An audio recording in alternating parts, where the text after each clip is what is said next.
오직 여호와를 우러러보며 라는 제목으로 말씀 나누도록 하겠습니다. 오늘이 2025년 마지막 토요 새벽 예배입니다. 지난 한 해 동안 하나님께서 신실하게 우리 삶을 인도해 주셨습니다. 오늘도 그 주님을 바라보는 시간 됐으면 좋겠고요. 이 한 주간 동안 구약 성경의 미가서 말씀을 우리가 묵상하고 있습니다. 미가는 그 이름 뜻이요, 여호와와 같은 자 누구인가, 그런 뜻을 갖고 있습니다. 이 미가 선지자가 활동했던 시기는요, 유다왕 요담과 아하스와 히스기야 시대입니다. 대략 주전 730년에서 690년으로 알려져 있고요, 아수르 왕국이 전성 시대였던 때입니다. 동시대의 선지자들을 보면요, 아모스와 또 호세아, 이사야 선지자가 동시에 활동했습니다. 미가 6장 8절에 보면 하나님이 진정으로 요구하시는 것 세 가지를 선언하는데, 바로 정의와 인자와 그리고 겸손이죠. 그 당시에 선지자들이 선포했던 메시지와 비슷한 것을 우리가 볼 수가 있습니다. 미가 선지자가 전했던 주요 메시지는 하나님의 심판인데요, 전반부까지는 이스라엘 백성과 지도자들의 죄악에 대해서 심판이 임할 것이다. 그리고 후반부에는 백성들 개인이 하나님 앞에서 어떻게 살아야 될지, 하나님의 백성으로 어떻게 살아야 될지 선언하면서 그렇지 못했던 것을 심판에 대한 이야기를 하죠. 그럼에도 불구하고 하나님 안에서 갖게 될 소망이 무엇인지에 대해서도 얘기하고요. 그리고 평강의 나라, 메시아의 왕국, 즉 예수 그리스도를 바라보게 하는 그런 성경이 바로 구약의 미가서입니다. 미가서에서요, 이렇게 심판에서 소망으로, 평강으로 가게 되는 터닝 포인트가 있어요. 그 구절이 있습니다. 아무란 땅이 메시아 왕국으로 변화되는 그 핵심 구절이 7장 7절 말씀인데요, 우리 다 같이 한번 읽어보겠습니다. 시작. 오직 나는 여호와를 우러러보며 나를 구원하시는 하나님을 바라보나니 나의 하나님이 나에게 귀를 기울이시리로다. 논리적으로 그리고 강력한 어조로 심판과 그리고 하나님의 그 구원에 대해서 선포하다가 미가가요, 오직 나는 하면서 자기 자신을 돌아보고 그 안에서 소망의 메시지를 발견하게 됩니다. 오직 나는은 그러나 나는, 그럼에도 나는으로 번역할 수 있고요, 여호와를 우러러보며, 여기 히브리 말은 시선을 고정하며 그 주님을 기다리며 입니다. 우러러본다는 것은 어떻게 보면은 소극적인 행동일 수도 있습니다. 수동적인 행동 같습니다. 그러나 우러러본다는 것, 아무것도 안 하고 바라본다는, 주님을 바라본다는 것은 성경에 나오는 모든 하나님의 사람들이 한결같이 했던 믿음의 행동이었습니다. 이스라엘 백성이 광야에서 불순종해서 뱀에 물리게 되죠. 그때 노뱀을 높이 달아서 눈을 들어 바라보는 자마다 살리라. 그 노뱀을 바라보는 자들마다 구원을 받았습니다. 시편 121편 1절에서 시편 기자는 이렇게 고백을 하죠. 여러분 잘 아는 말씀입니다. 시편 121편, 내가 산을 향하여 눈을 들리라. 나의 도움이 어디서 올까? 눈을 들 때 도움이 임한다는 것이죠. 시편 123편 2절에도 상전의 손을 바라보는 종들의 눈같이, 여주인의 손을 바라보는 여종의 눈같이 우리의 눈이 여호와 우리 하나님을 바라보며 우리에게 은혜 베풀어 주시기를 기다리나이다. 하나님을 바라볼 때마다 은혜를 베풀어 주시기를 사모했죠. 시편 62편 1절도 다윗의 고백입니다. 여러분 잘 아시죠? 나의 영혼이 잠잠히 하나님만 바라며 나의 구원이 그에게서 나오는도다. 잠잠히 하나님을 바라봤어요. 어찌할 수 없는 상황 가운데 하나님을 잠잠히 바라보는 순간 하나님의 구원이 임하는 것을 다윗이 체험했던 것이죠. 그래서 저와 여러분에게 나의 영혼아 잠잠히 하나님만 바라라 선언하고 있는 것입니다. 미가도 마찬가지로요. 절망 중에 그리고 심판 중에 소망을 가지고 하나님을 바라보았습니다. 확신을 가지고 우러러 봤습니다. 이 7장 8절에 보면 미가가 소망을 갖게 된 이유에 대해서 이렇게 고백합니다. 같이 읽을게요. 나의 대적이여 나로 말미암아 기뻐하지 말지어다. 나는 엎드러질지라도 일어날 것이요 어두운 데에 앉을지라도 여호와께서 나의 빛이 되실 것임이로다. 하나님을 우러러 보면 엎드러질지라도 일어날 것이라고 말씀하십니다. 어두운 데에 앉아 있을지라도 우러러 보면 하나님은 우리의 빛이 된다는 것입니다. 아무리 절망적인 상황이라 할지라도 우리는 우러러 볼 때 소망을 갖게 됩니다. 이 확신이 저와 여러분의 확신이 되시기를 예수님의 이름으로 축복합니다. 제가 주님만을 바라봅니다. 본문을 통해서 미가 선지자는 우리가 하나님을 우러러 보아야 될 세 가지 이유를 찾고 있습니다. 첫 번째는 나를 구원하시는 하나님이세요. 7절 중반절에 보면 나를 구원하시는 하나님을 바라보나니.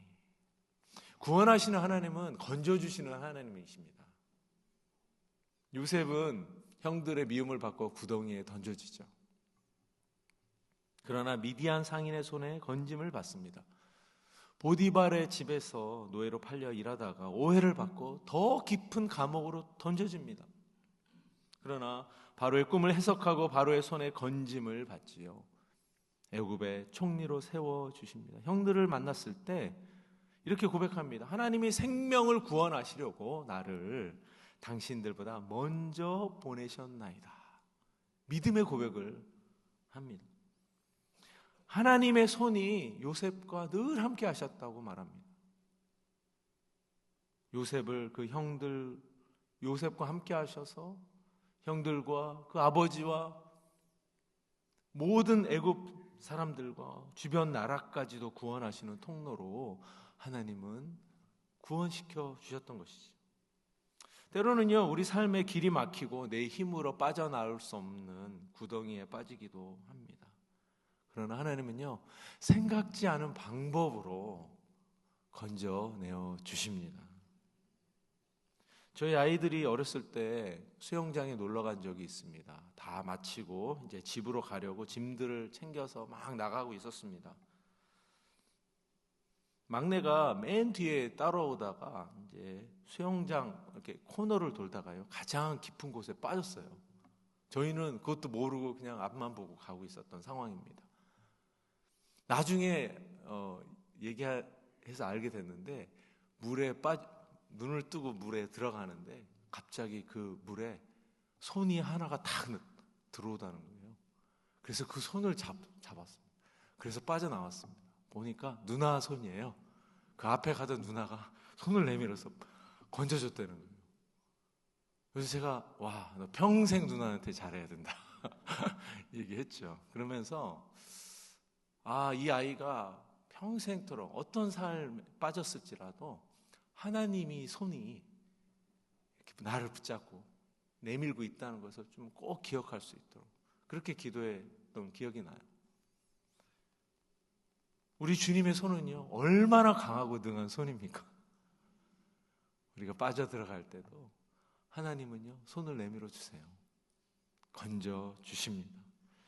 2025년 돌아보니까 참 주님의 손이 붙잡지 않았던 때가 한 번도 없었던 것 같아요. 어렵고 힘들 때 어떻게 해야 되나 고민하며 기도할 때 때로는 엎드려서 무릎으로, 때로는 일상생활 중에 작은 신음 가운데서 주님 앞에 기도할 때도 하나님이 참 그 손을 내밀어 주셨던 것 같아요. 건져주시고 구원하셨던 것을 바라보게 됩니다. 오늘 아침에 그 구원의 하나님, 나를 구원하시는 하나님을 우러러보시는 저와 여러분 되시기를 주님의 이름으로 축복합니다. 오늘 본문을 통해서 우리가 하나님을 우러러봐야 하는 이유, 두 번째는 나에게 귀를 기울이시는 하나님이십니다. 7절 하반절, 나의 하나님이 나에게 귀를 기울이시리로다. 기도를 들으시는 하나님이십니다. 우리의 작은 신음에도 응답하시는 하나님이십니다. 그렇기 때문에 주님을 바라봐야 돼요. 사도 바울은 에베소서 3장 20절에서 이렇게 권면을 합니다. 에베소 3장 20절, 우리 가운데서 역사하시는 능력대로 우리가 구하거나 생각하는 모든 것에 더 넘치도록 능히 하실 이에게. 우리가 생각하고요, 구하는 것보다 더욱 넘치게 능히 하신다고 하셨습니다. 더 넘치게 하신다는 것은 그만큼 우리에게 관심이 많으시다는 것이죠. 귀를 기울이신다는 것은 그냥 들으신다는 것보다 더 적극적인 자세입니다. 귀를 가까이 대시는 행동이죠. 마치 어린아이에게 가까이 귀를 대듯이 깊은 관심을 가지고 우리 필요에 관심을 가지시고 우리의 간구에 귀를 기울이고 응답하시는 하나님의 모습이에요. 그 하나님을 미가 선지자가 다시 생각하는 거예요. 아, 그렇지. 절망 중에도 우리가 소망을 가질 이유가 바로 이것이지. 나에게 귀를 기울이시는 하나님이시기 때문에. 신명기 4장 7절에도 이런 말씀이 있습니다. 제가 읽어드릴게요. 우리 같이 읽을까요? 우리 하나님 여호와께서 우리가 그에게 기도할 때마다 우리에게 가까이 하심과 같이 그 신이 가까이 함을 얻은 큰 나라가 어디 있느냐. 그에게 기도할 때마다 우리에게 가까이 하신다는 거예요. 우리가 간구할 때마다 멀리 계시지 아니하고 귀를 기울여 주신다는 것입니다. 팀 켈러 목사는 기도라는 책에서 이렇게 말을 합니다. 기도는 하나님이 자녀를 위해 마련하신 상상을 초월할 만큼 놀라운 선물을 수없이 베푸시는 방편이다. 우리가 간절히 원하는 것들을 안전하게 공급하시는 파이프라인이다. 하나님을 알고 마침내 하나님을 나의 하나님으로 섬기게 하는 길, 그것도 바로 기도라고 강조하고 있습니다. 하나님은요, 참 기도를 통해서, 기도를 통로로 저와 여러분에게 선물을 주시는 분이세요. 놀랍죠? 그냥 주실 수도 있는데 기도를 통해 주신다는 거예요. 기도를 통해 안전하게 공급하세요. 우리에게 꼭 필요한 것들로 공급하시는 하나님. 그래서 하나님이 어떤 분인지 알게 되고 하나님을 진정으로 나의 하나님으로 고백할 뿐만 아니라 하나님을 섬길 수 있는 힘과 능력, 사역할 수 있는 능력도 바로 기도를 통해서 온다는 것이죠. 지난 한 해 돌아볼 때 참 하나님께서 많은 우리의 기도에 응답해 주셨습니다. 힘들고 지칠 때, 앞이 보이지 않을 때, 하나님을 우러러 볼 때마다 하나님 우리의 기도에 응답해 주시고 귀를 기울여 주셨습니다. 개인의 기도의 자리에서 또 가족이 함께 손붙잡고 기도할 때, 그리고 이 새벽마다 나와서 주님 앞에 울부짖을 때 횃불 기도를 통해 또 중보기도팀이 합심으로 모여서 그 기도의 제목을 가지고 간절히 기도할 때 하나님은 그 자리에 함께 하신 줄로 믿습니다. 응답하고 계십니다. 지금도 응답하실 것이고 앞으로도 응답하십니다. 그 하나님이 우리 하나님이에요. 두려워 마세요. 염려하지 마세요.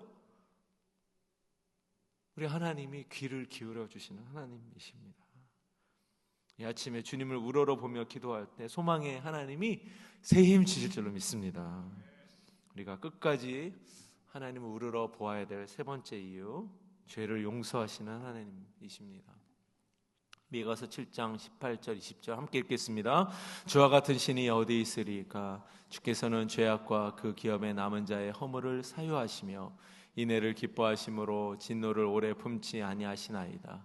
다시 우리를 불쌍히 여기셔서 우리의 죄악을 발로 밟으시고 우리의 모든 죄를 깊은 바다에 던지시리이다. 주께서 옛적에 우리 조상들에게 맹세하신 대로 야곱에게 성실을 베푸시며 아브라함의 인애를 더하시리이다. 주와 같은 신이 어디 있으리까? 미가 이름 뜻이요, 여호와 같은 자가 누구리까? 잖아요. 자기 이름 뜻을 가지고 하나님을 높이고 찬양하고 있습니다. 하나님은 허물을 용서하시는 하나님, 불쌍히 여기시는 하나님, 우리의 죄악을 발로 밟으시고 깊은 바다에 던지시는 하나님이십니다. 야곱과 아브라함에게 베푸신 성실과 인애를 더하시는 하나님. 이 하나님을 묵상하며 깨닫게 되는 것은요, 하나님은 죄를 용서하시고 우리를 리셋해 주시는 하나님이십니다. 여러분, 다 뭐가 안 됐을 때 리셋 버튼을 누르잖아요. 처음의 모습으로 돌아가게 하시는, 우리의 근본적인 문제인 죄 문제를 해결하시기 위해 예수 그리스도를 보내셔서 우리를 재창조해 주신, 처음의 모습으로 회복시켜 주시는 하나님이십니다. 미가 선지자가요, 감격 속에 우리의 모든 죄, 우리 조상들이 지었던 죄, 우리 민족이, 우리 백성들이 짓고 있는 이 모든 죄를 용서하시는 하나님, 그래서 원래 부르셨던 이스라엘 백성을 처음 부르셨던 그 모습으로 리셋시켜 주신 하나님을 보면서 감격하고 있는 거예요. 그래서 이렇게 찬양합니다. 주와 같은 신이 어디 있으리까? 감격으로, 찬양으로 고백하는 이 미가의 모습을 우리는 볼 수가 있죠.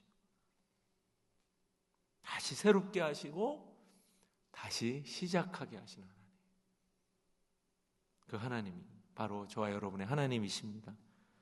오늘 아침에 우리는 미가 선지자를 통해 우리가 우러러보고 붙잡아야 될 세 가지 하나님의 모습을 묵상했습니다. 아무것도 없어도요, 하나님 계시면 우리는 승리합니다. 아무것도 내 손에 들려지지 않아도 우리 하나님 계시면요, 우리는 회복될 수 있습니다. 우리 자녀들 회복될 수 있습니다. 우리 하나님은 구원하시는 하나님, 건져주시는 하나님, 그 손 내밀어 주시는 하나님이십니다. 우리 작은 신음에도 응답하시며 귀를 기울이신 하나님이십니다. 그분은 우리를 용서하시는 하나님, 다시 리셋하시는 하나님, 그래서 다시 주님의 길을 걸어가게 하시는 하나님이십니다. 이 하나님, 오늘 이 아침에 우러러 보십시오. 바라보십시오. 그리고 기도의 자리에서 승리하시고 또 하나님 앞에 이 미가 선지자의 고백처럼 찬양으로 마무리하시고 또 2026년 새 출발하시는 뉴비전교회 모든 성도님들 되시기를 예수님의 이름으로 축복합니다.